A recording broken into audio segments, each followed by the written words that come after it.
Okay, so far in our inquiry, we've thought about how Oliver felt and the things he might have thought when he was in the workhouse, and we've also written down some of the things that we've noticed that he could see or he could hear, and we've written some expanded noun phrases to describe those things. Okay, so today we're going to put those together and we're going to start to write part of the workhouse scene.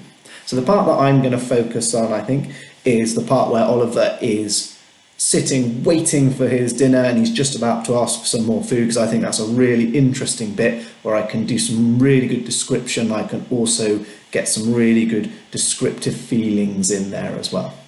Okay, so I'm going to start off with one of the things that I've noticed was the hard benches that all of the orphans were sitting on. So I'm going to talk about how Oliver felt when he was sitting on the benches. I'm going to start off my sentence with Oliver sat on the... Now, benches is my noun. I'm going to use a couple of adjectives to describe that. And I've already got hard here because I think they were really quite uncomfortable benches to sit on. I also think they were probably quite cold as well. So I'm going to use that as my other adjective. So the cold, and I'm going to remember to include my comma in between my two adjectives before the noun. The cold, hard benches, or the cold, hard bench, actually I'm going to go for.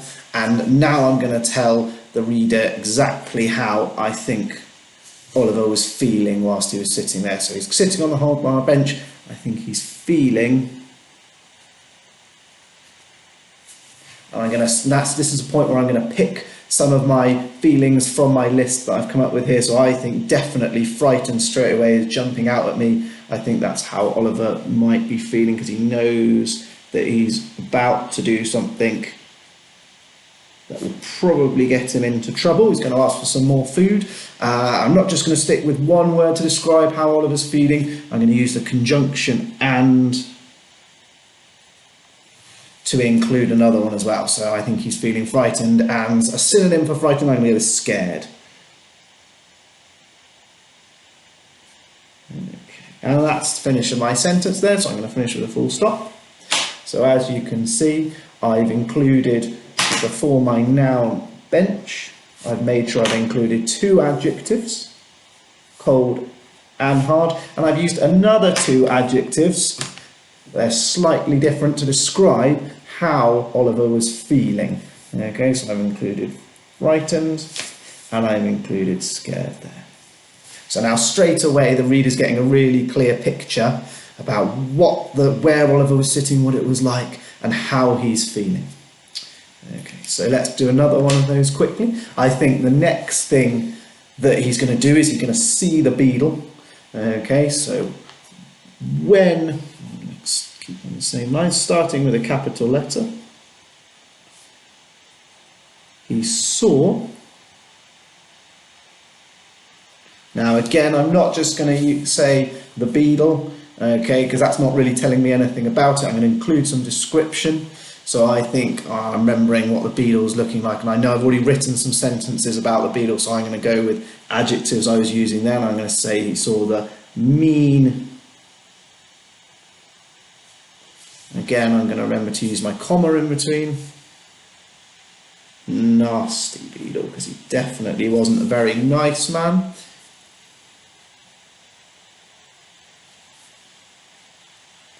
When he saw the mean, nasty beetle, okay, he could feel, because again I'm talking about Oliver and what Oliver was feeling, he could feel. Now, one of the really good descriptive ideas I've magpied from one of the learners that was in the learning zone with me on Tuesday was the idea that his heart was thumping in his chest. So I definitely think I want to use that one for this sentence, because absolutely I think Oliver would feel his heart really going. He knows what's about to happen. Definitely this isn't going to end very well. So he could feel his heart thumping. Now, I'm not necessarily telling you how Oliver's feeling here, but I'm adding this description in, and from this description you can start to imagine how Oliver might be feeling. Because you know, if your heart's thumping in your chest, that's a sign that you're really anxious. Okay, so again, I've got my noun, which is the beadle, and I've included 2 adjectives, mean and nasty, and here I've included a whole phrase that gives a real impression about how Oliver is feeling. So that is our objective today. I'd like you to, there's some examples on the next slide. I'd like you to go away and have a go at writing 2 or 3 sentences that include both some adjectives to describe things that Oliver could see, and really think about how these things would make him feel or how he felt during the story. So go and have a go at that now.